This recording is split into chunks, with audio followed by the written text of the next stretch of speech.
Welcome to Cinema Court, the courtroom where movies are judged. Here, films are presumed guilty until they come to present their final defense. And the one to stand up for the rights of bad movies everywhere is Seymour Fitch.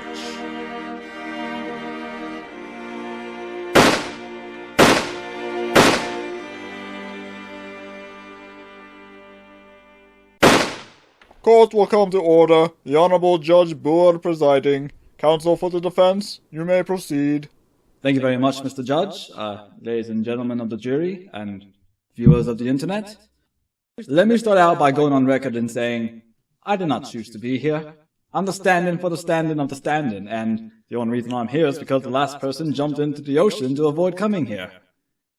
And he did that with an anvil tied to his feet. Bit extreme, if you ask me, but if you really don't want to be here, then, I mean, hell, I don't even want to be here. I'm just here because they promised me lunch. And let that stand in the record, as I am here for lunch. And so because I am here, it falls to me to defend, what's the movie that I'm defending? You're joking, right? Bloody hell. It falls to me to defend Terminator 3, Rise of the Machines, and God help it, because I really don't think I can. First off, let me ask you the basic question. Is this movie as bad as it is? Let me rephrase that. Actually, I don't really think I can. Let me put it another way. Would I prefer to be waterboarded to watching this movie? I don't think I can ask that in all fairness and in respect to the dead, because the last person who was going to be here, he decided to drown himself, and that's waterboarding on steroids. Are there any redeeming qualities in this movie? You may say no, there are no redeeming qualities whatsoever, but I disagree. I claim that there are redeeming qualities in this film. Mostly because I'm here for lunch, and that's my motivation. It's all about motivation, people. It's all about motivation. And what is the motivation of Terminator 3? The answer is simple. To take the idea that James Cameron had, that there is no fate but what you make. The whole thing goes. The future's not set. There's no fate but what we make for ourselves.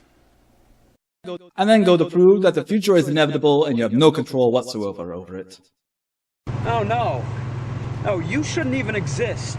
I mean, we took out Cyberdyne over 10 years ago, but we stopped Judgment Day. You only postponed it. Judgment Day is inevitable.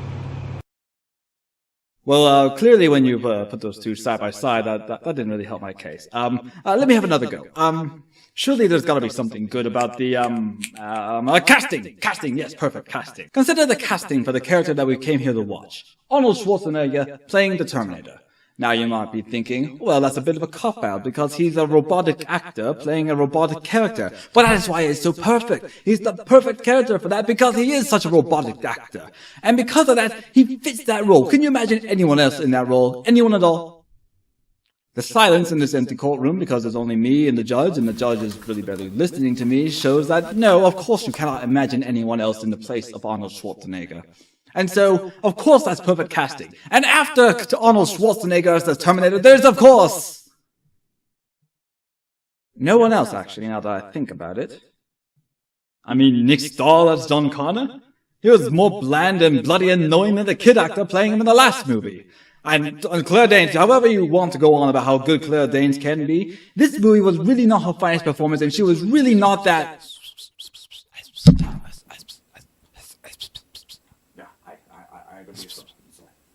Your Honor, I request that last be stricken from the record due to the fact that it is damning to my case. Overruled. Proceed with your defense. Right, what did this film do right? What did it not do as bad as it might have? Well, it did push a more feminist agenda. I mean, in the last movie, we just had Sarah Connor, and she's the epitome of a self-made, independent, strong woman. Well, she was the only real female character. And this one we've got Claire Danes, and she's got boobs? She's also got this scene.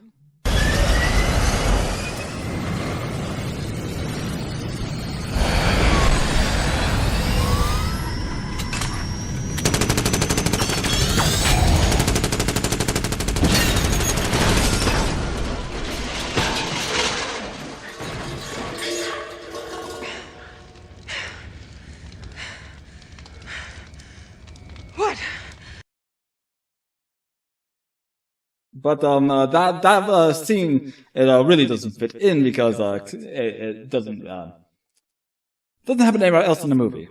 It's really just a one-time show. But the villain is also a woman, and that's got to count for something. She's determined. That's a very important factor. She's determined, and she does not need a man to give her meaning in her life. Except for the fact that her sole purpose is to hunt down John Connor and his allies. But she's bloody near indestructible, and she can totally own Schwarzenegger.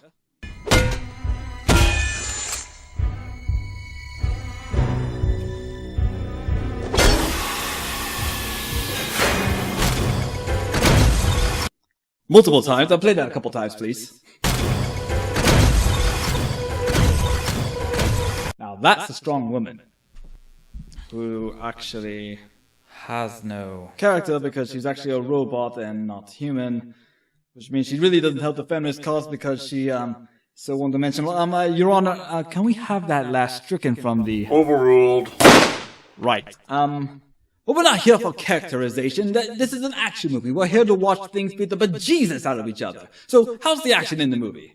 We've got pretty standard car chase scenes. We've got some humans fighting indestructible robots in battles that they know are futile, and yet they drag on.